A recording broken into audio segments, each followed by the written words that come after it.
Developing tonight, it remains unclear whether Iran maintains some nuclear capabilities after U.S. strikes on 3 major sites.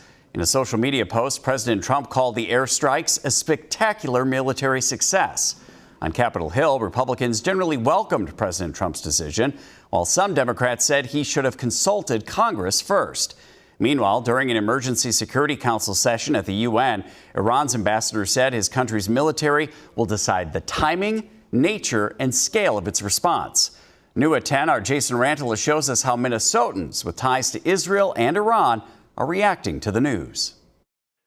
Iran's key nuclear enrichment facilities have been completely and totally obliterated. One day since what Pentagon officials are calling the largest B-2 operational strike in U.S. history. We're hopefully heading towards a more secure and safe Middle East. Steve Hunnings with the Jewish Community Relations Council in St. Louis Park says the attacks on 3 key nuclear sites are justified. Democrats and Republicans agree on this.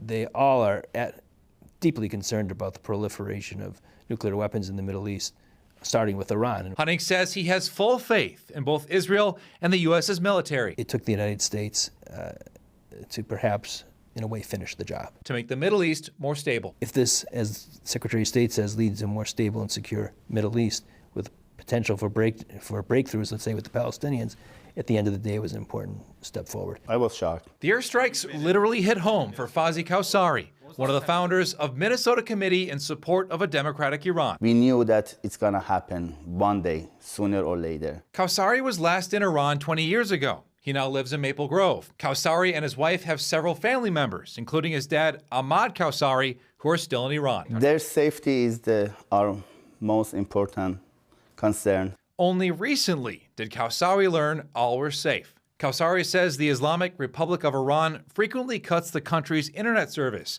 stifling communications with loved ones. We are fighting with Islamic Republic.